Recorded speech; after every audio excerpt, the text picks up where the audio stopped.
जब जापान के लोगों के ये बात तब की है जब जापान के लोगों के अंदर एक डर था। डर एक अर्बन लेजेंड का। और ये डर इतना था कि लोग अपने बच्चों को अकेले स्कूल नहीं भेजते थे, उन्हें बाहर भी खेलने नहीं देते थे। और ये अर्बन लेजेंड सिर्फ बच्चों को ही नहीं बल्कि बड़ों को भी अपना शिकार बनाता था, जिसके सिर्फ नाम भर से ही लोग डर जाते थे। और आज भी उसका डर जापान की हर उस सुनसान गलियों में है।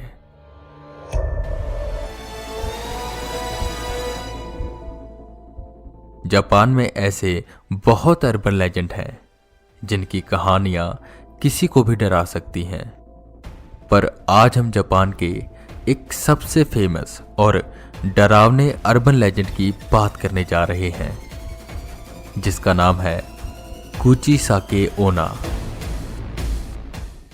कुचिसाके ओना, जिसमें कुची का मतलब है माउथ, साके का मतलब स्प्लिट, स्लिट या अलग, और ओना का मतलब वुमेन। और अगर हम इन्हें जोड़ते हैं तो कुचिसाके ओना का मतलब है माउथ स्लिट वुमेन। अब से लगभग 1200 साल पहले जापान के एक इलाके में एक बहुत सुंदर औरत रहती थी, जिसे अपनी सुंदरता पर बहुत गुमान था। वो एक समुराई की वाइफ थी।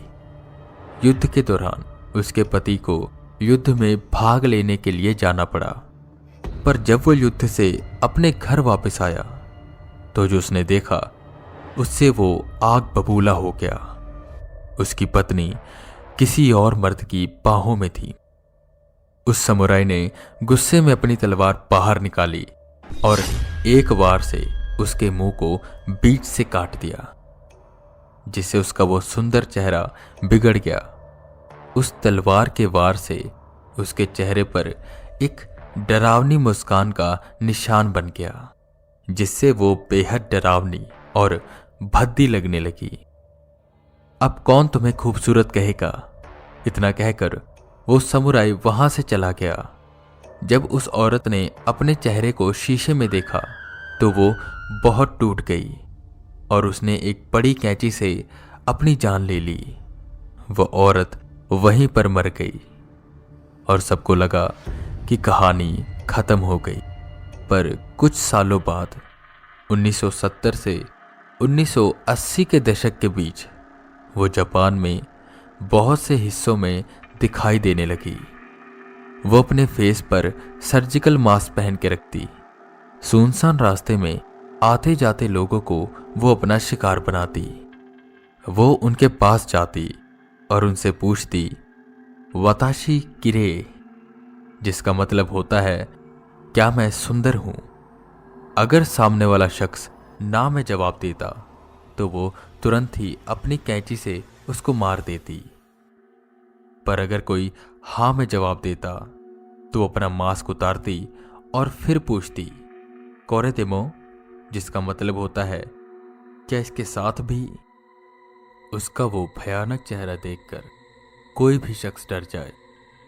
वो बड़ा सा जख्म जो उसके चेहरे पर एक बड़ी सी मुस्कान बनाता था, और वो डरावनी आंखें। अगर उसका वो चेहरा देखने के बाद भी कोई शख्स उसे हाँ में जवाब देता तो उस कैंची से उस शख्स का चेहरा भी अपने चेहरे जैसा बना देती, और अगर ना कहता तो उसे मार देती। वहीं दूसरे वर्जन में कुछ लोगों का ये भी मानना है दूसरी बार जब कोई हाँ में जवाब देता था तो वो उसे जाने देती थी, पर रात के वक्त उस शख्स के घर जाकर उसे मार देती थी। खैर, रोज अखबारों में किसी न किसी के कुचिसाके ओना के द्वारा शिकार होने की खबर आती रहती। लोग अपने बच्चों को बाहर नहीं जाने देते थे क्योंकि वो कुचिसाके ओना बच्चों को भी अपना शिकार बना रही थी। धीरे धीरे बातें इतनी फैल गई कि पेरेंट्स ने अपने बच्चों की सिक्योरिटी के लिए कॉप्स की मांग की। वो कॉप्स बच्चों के साथ रहते जब वो स्कूल जाते और स्कूल से आते। कुचिसाकी ओना की दहशत बढ़ती ही जा रही थी। उसे छुटकारा पाने का कोई एग्जैक्ट मेथड नहीं था, पर कुछ लोग कहते हैं कि अगर उसका वो चेहरा देखने के बाद कोई हाँ या ना में जवाब देने की बजाय एवरेज कह दे तो कुचिसाकी ओना कंफ्यूज हो जाती है और उस शख्स को भागने का मौका मिल जाता है। पर आप कब तक उससे भाग लोगे? बहुत लोगों ने कुचिसाकी ओना को देखा, पर जैसे जैसे जापान डेवलप होता गया वैसे वैसे कुचिसाकी ओना दिखना कम होती गई। पर अब भी जापान के कई इलाकों में कुचिसाकी ओना के देखे जाने की खबर पाई जाती है।